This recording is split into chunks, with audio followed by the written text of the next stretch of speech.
युग ऋषि श्री राम शर्मा आचार्य गायत्री के जगमगाते हीरे नामक पुस्तिका में तत्व का अर्थ बताते हैं। मृत्यु से मत डरिए। कहते हैं गायत्री गीता के श्लोक में गायत्री मंत्र के प्रथम पद तत्व की विवेचना करते हुए बताया गया है। इस संसार में वही बुद्धिमान है जो जीवन और मरण के रहस्य को जानता है, भय एवं आसक्ति रहित होकर जीता है और उसी आधार पर अपनी गतिविधियों का निर्माण करता है।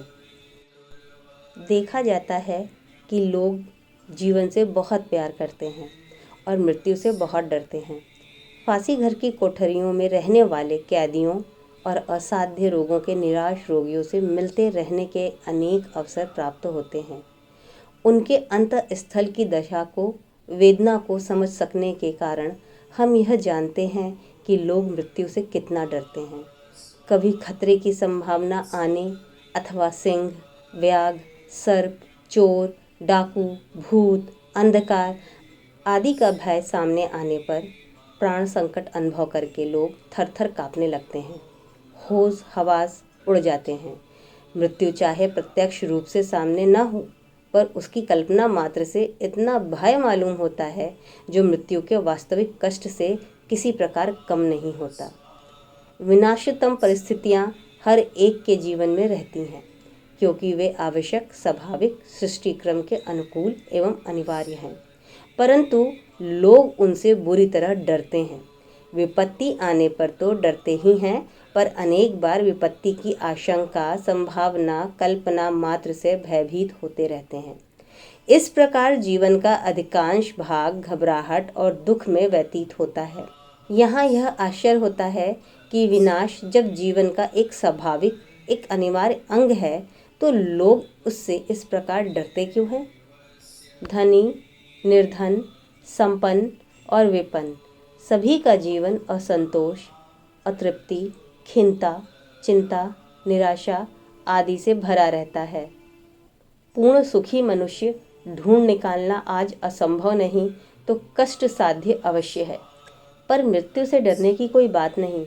जैसे नया वस्त्र पहनने में, नई जगह जाने में स्वभावतः एक प्रसन्नता होती है, वैसे ही प्रसन्नता मृत्यु के संबंध में भी होनी चाहिए।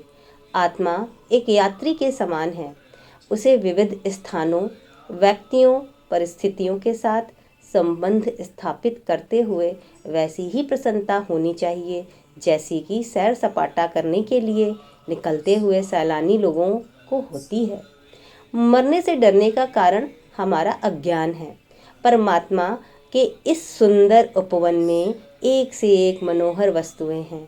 यह यात्रियों के मनोरंजन की सुव्यवस्था है, पर वह यात्री जो इन दर्शनीय वस्तुओं को अपनी मान बैठता है, उन पर स्वामित्व प्रकट करता है, उन्हें छोड़ना नहीं चाहता, अपनी मूर्खता के कारण दुख का भी अधिकारी होगा।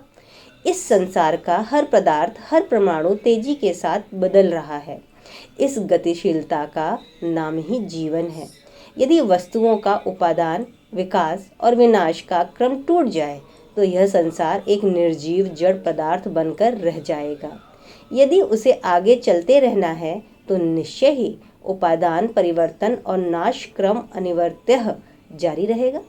शरीर चाहे हमारा अपना हो, अपने प्रियजन का हो, उदासीन का हो या शत्रु का हो, निश्चय ही परिवर्तन और मनुष्य को प्राप्त होगा।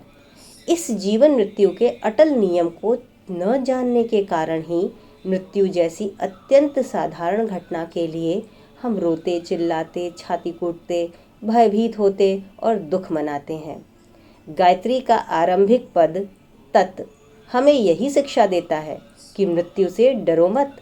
उससे डरने की कोई बात नहीं। डरने की बात है हमारा गलत दृष्टिकोण, गलत कार्यक्रम।